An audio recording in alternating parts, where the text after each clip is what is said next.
Just to level set, I'm recording this video about a week into the ongoing conflict between the United States and Iran. Most of the media, most of the coverage, most of the information coming out right now is one, a lot, two, mostly focused on the military part of this, which is understandable. I wanted to take a moment and take a step back and always ask the question, how do we get to here? Because there were negotiations happening between the Trump administration and the Iranian regime for months leading up to this. And I don't know all the details, even though I've been looking for them, but what was offered, what was the sticking point, why weren't those progressing?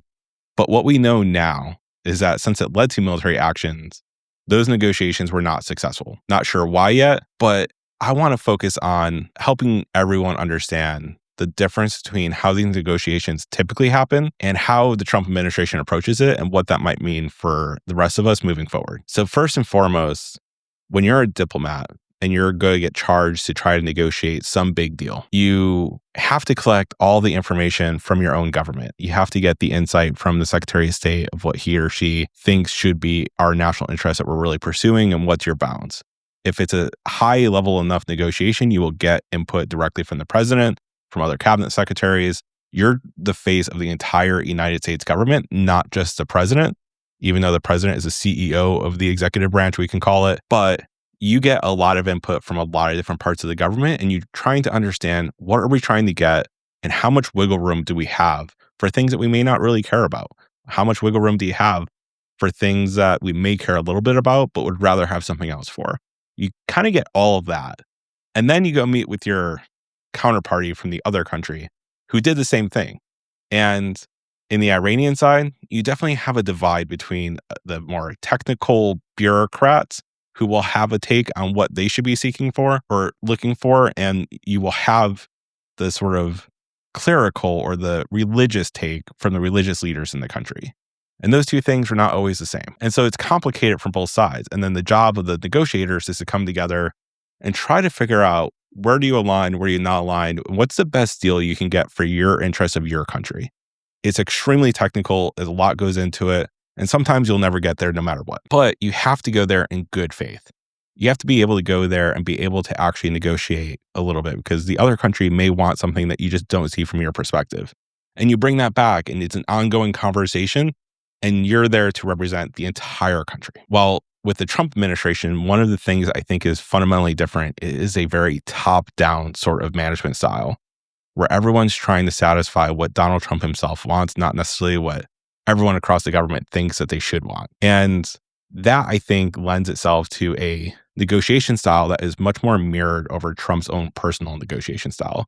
And oh, by the way, some of the negotiators they sent are Trump's son-in-law, Jared Kushner, for example, who has a similar professional background in terms of being a real estate negotiator for large real estate deals. And it's interesting that we have a president who published a book years ago on what he calls the art of the deal.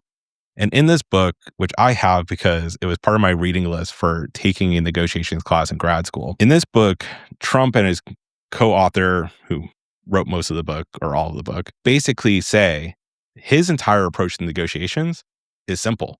Just identify what you want and keep pushing with every lever you possibly have until you get what you want. In the world of large real estate deals that I don't honestly know that much about, it makes sense why that's successful, though. It makes sense that if the bank won't give you the terms you want, you can find a different bank who maybe will.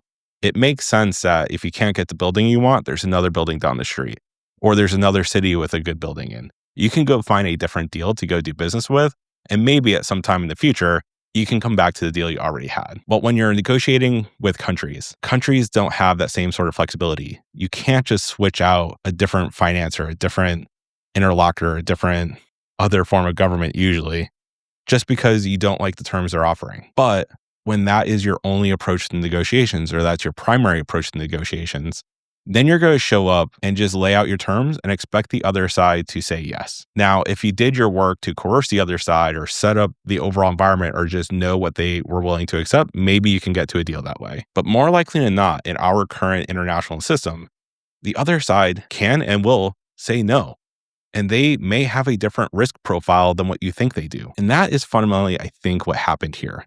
I think the American negotiators representing President Trump showed up at these negotiations just saying, of course they're going to accept this. We're so powerful. Why would they ever say no? And the Iranian regime were given terms that they couldn't accept for whatever reason. And when you end up in that position, then the other avenues you have to pull on are diplomatic avenues of maybe sanctions against individual people, but we don't really have much leverage over Iran that way. You have economic sanctions, which we've already been using to get them to the table in the first place, and there's really not much more you can leverage there. And the other main lever is military action. And I think that's largely the story of why negotiations in this case failed. They didn't have to fail necessarily, but I think the entire approach that Trump takes to negotiation set us up for them not working in the first place. I hope I'm wrong with that, but it's something to keep an eye on, because as we look at what other countries have going on in the world or what this administration claimed to be of interest, whether it's Cuba, whether it's Greenland, maybe North Korea at some point, if the Trump administration keeps pursuing negotiations as just a, here are the terms, you have to take it, and if not, we're going to ratchet up, then the likelihood that the military will be used more and more and more because of this failed approach to negotiations that works decently well, apparently, in the real estate world, but does not work well in the diplomatic world, will be a part of the story for us all to pay attention to. So I hope that was interesting. If there's any questions on whether it's Trump's approach to negotiations or how negotiations typically work, please add a comment down below. I'm happily respond to them and happily make videos if enough people think that there's something I should be covering. Thank you. If you haven't yet, please click like on this video, drop a comment below, and click that subscribe button. It'll help the YouTube algorithm make sure that these videos are getting into your feed. Thank you.